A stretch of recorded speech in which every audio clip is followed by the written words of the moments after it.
Welcome back, ladies and gentlemen. Today we are going to finish up our nomenclature unit by talking a little bit about a few things that are a little bit different than nomenclature but still apply to many of the things that we have been discussing in class.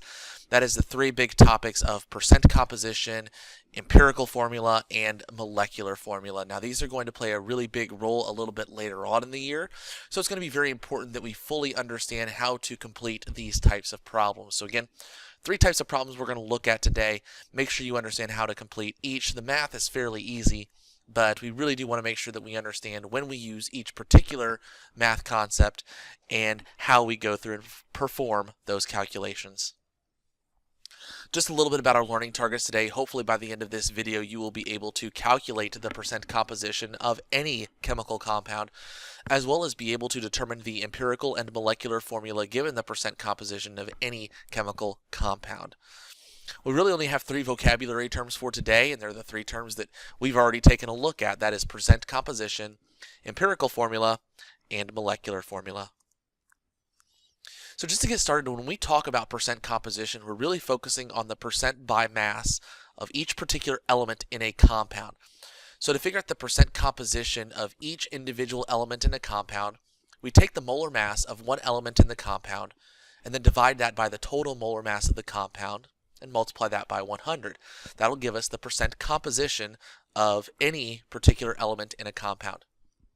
Now remember that if there's more than one of an atom of something in a molar mass, then we need to make sure to multiply it by the total number of atoms that are there. So if it's MgBr2, we need to make sure we multiply the molar mass of bromine by 2 when we go through and do not only our molar mass of the compound, but the molar mass of the element in the compound, as there are 2 bromines that are there.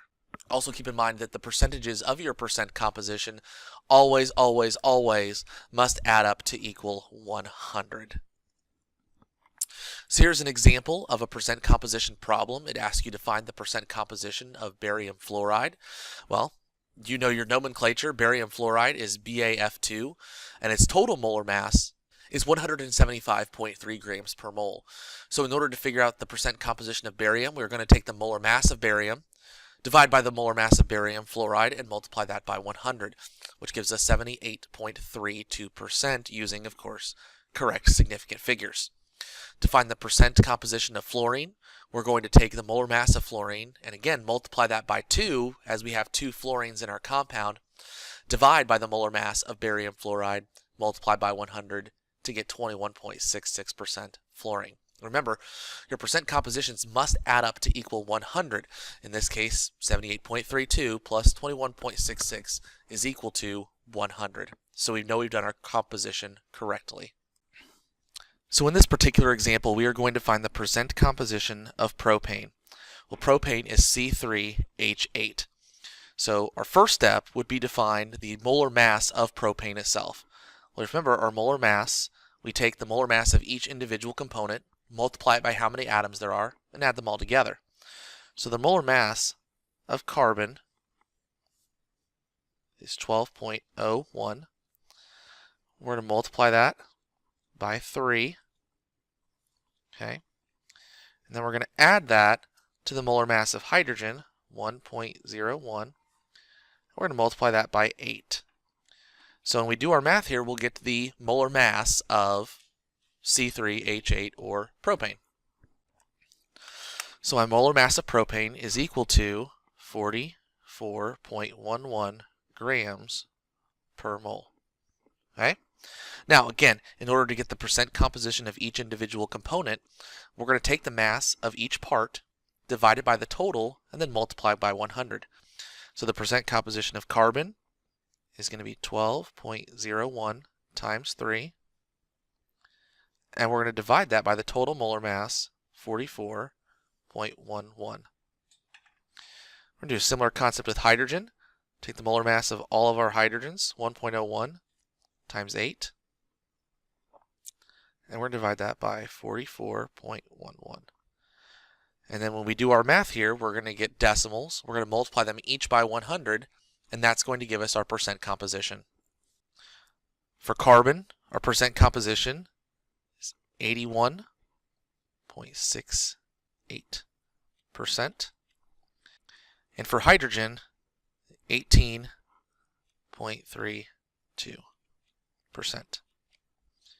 Okay. So again, simple enough. We just need to take the individual molar masses and divide by the total molar masses to get our percent composition. So with our percent composition, we can actually do some more math with this, and that is to be able to calculate the empirical formula. Now, the empirical formula is the symbols of an element in a compound along with the lowest whole number ratio of atoms in the compound represented by subscripts.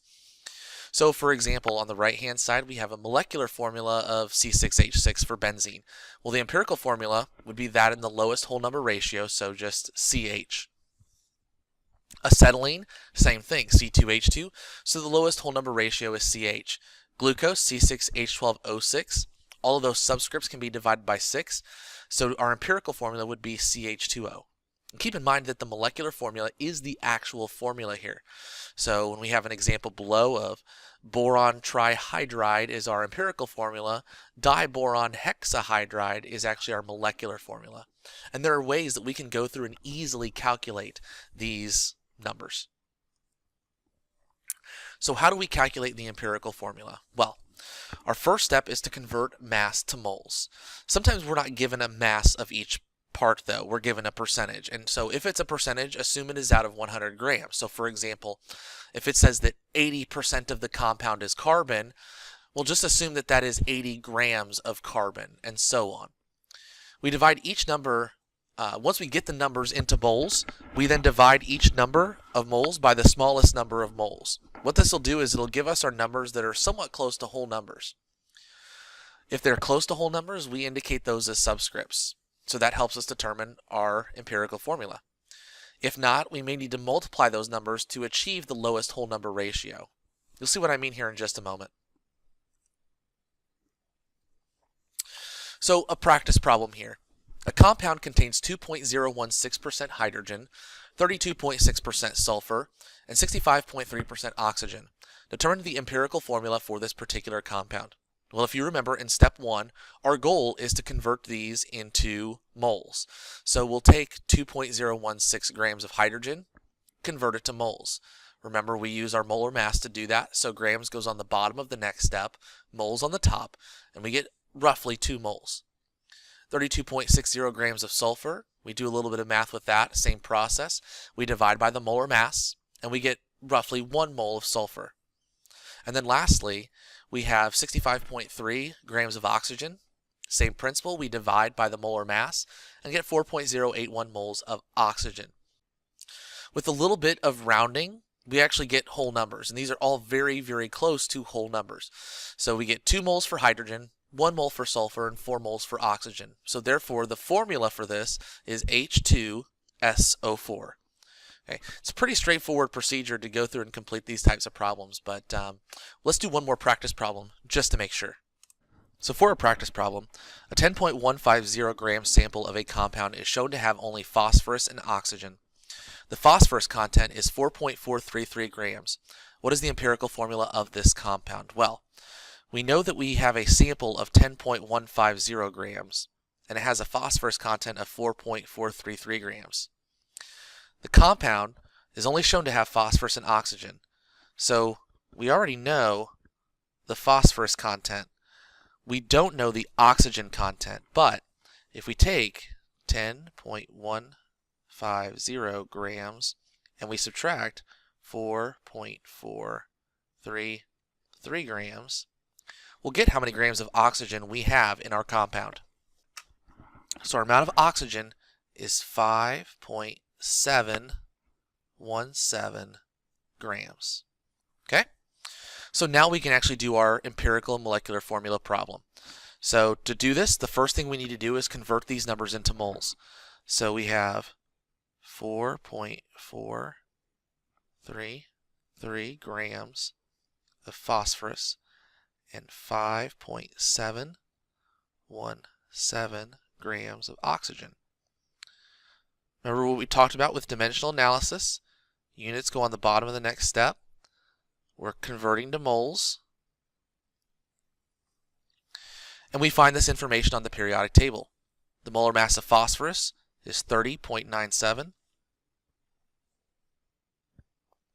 And the molar mass of oxygen is 16. So let's do our math and figure out how many moles of each substance we have. We have 0.143 moles of phosphorus, and we have 0.34 moles of oxygen. Okay. Now when we look here, we realize that these are not in whole number ratios. So in order to get them into whole numbers, we divide by the lowest mole number we have. Well, the lowest mole number we have is 1.43. So we're going to divide both samples by 0.143. And the next number is roughly about 2.34, 2.35, somewhere in that range. Now, if we take a look at these, again, these are still not in whole numbers. So what we need to do is think of a multiplier that we can multiply these by in order to get these into their lowest whole number ratios. Well, if I multiply each of these by 2, I'll get 2 on top, but 4.7 down at the bottom. But if I multiply each of these by 3, this will be 3. And 2.34 times 3 is roughly 7. So by getting these into whole numbers, these are the subscripts of our compound. So our formula is going to read P3O7. All right? So again, just utilize these concepts here, follow these 4 steps, and you'll be able to solve every empirical problem with 100% accuracy. The last problem we're going to take a look at today is how to calculate molecular formulas. And molecular formulas are very similar to empirical formulas. It's just the entire formula. It's not in its simplest whole number ratio. So in order to figure out molecular molar mass, we would divide the molecular molar mass by the empirical molar mass. Then we can use X, the number there, as a multiplier for the empirical formula to get the molecular formula. A little bit complex, but let's take a look at an example. The empirical formula for a compound is P2O5. Determine the molecular formula if the molar mass is 283.99 grams per mole. Well, the empirical molar mass is P2O5. The empirical formula is P2O5. So the molar mass of that, when we do our calculation, is 141.94. Well, since the molecular molar mass is 283.99, we divide those two numbers and get a whole number of 2. That tells us that we need to multiply each of our subscripts of the empirical formula by 2 in order to successfully get the molecular formula P4O10. Our last practice problem asks us to determine the molecular formula of the compound with an empirical formula of CH at a molar mass of 78.110 grams per mole. Well, again, to calculate the molecular formula, and we need to figure out the molar mass of our empirical formula, as we have the molar mass of our molecular formula, 78.110. So what we do is we take 1 carbon plus a hydrogen, and we get our molar mass of our empirical formula, which is 13.01 grams per mole. We're going to take 78.110, the molar mass of our molecular formula, and divide by 13.01, the molar mass of our empirical formula. And the number we get is 6. Therefore, we need to multiply all of the subscripts of our empirical formula by 6 in order to get our molecular formula.